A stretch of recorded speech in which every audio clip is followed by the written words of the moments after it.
Hi, this is Jim and welcome back to my YouTube channel. At ito na nga ang Christmas edition ng mga Licauco family sa Balesin Island. At mukhang may iwan tong tuta. Parang hindi naman si Hershey to, no? Parang bata pa masyado. Anyway, next naman ay ito sila sa airport, guys. Ayun na nga si Mr. Kim, si Ilan. So ito natutulog na kasama ni Tita Eden ay si James. At si Jean naman itong natutulog na isa sa gilid. At next naman ay ito nga yung Alpha Land baggage drop-off na pinost ni Tito Jack. At next ulit ay post ni Tito Jack, ayan na nga yung private charter plane nila. At ito nga, sabi, yung Alpha Land Aviation ay offers private charter flights papunta nga ng Balesin Island sa Pulilio, Quezon. At sabi nga, very average and by the way, there's no breakfast included.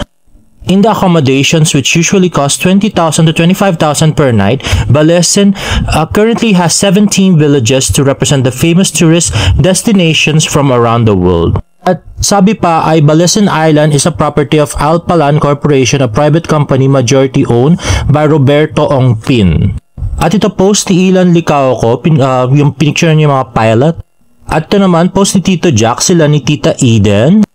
At ito post ni Ilan Licauco, kaya na nga napaka-cute na si Baby Jimin na naka-headphones din or headset.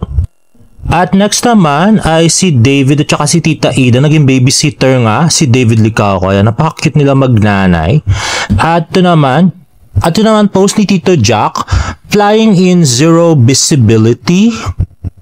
Ayan, so isang chartered flight sila.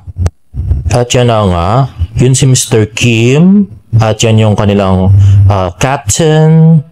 At ito si cute na Baby Jimin. At yan, zero visibility. At yan na nga. At ito naman yung kanilang golf cart. Sabi, rented by BLN 34 Licauco. At next naman, ito naman ay post ni Ilan Licauco. Ayan na nga, apathy si Baby Jimin at saka si Mr. Kim. Ayan. In fairness naman in fairness, bibo naman si Jimin at hindi naman nagbubuset. At ito naman post ni David Licauco. So nasa Balesin Island na sila. Ayan na yung beach. At ito nga post ni Tito Jack. Ayan na nga yung nila. Parang lounge ito, guys. At ito na nga, si David pagod na pagod sa gilid. Ayan, natulog. At next ay post ni Jean ang beachfront. At ito na nga ang cute na picture nila galing kay Tita Eden. Ang cute na mga anak niya. Yan na nga, si Jean, si James, at saka si David.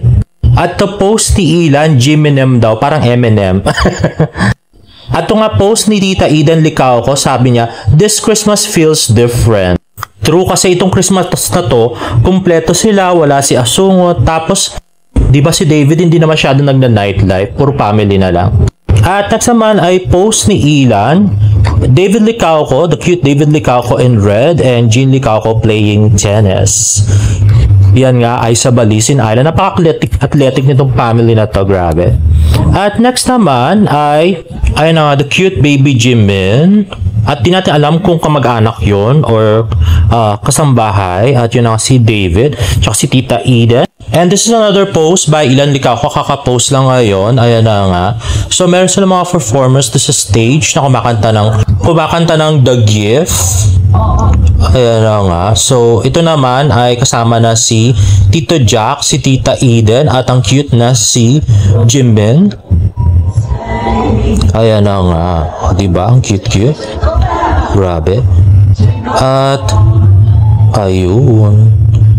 And lastly, ito nga pinost ni Ilan a few minutes ago ay na nga may mga bata sa Balesin Island sumasayaw ng Rudolph the Red-Nosed Reindeer. At ayan na nga si Baby Jimin, the cute Baby Jimin, si Ilan at saka si Tita Eden.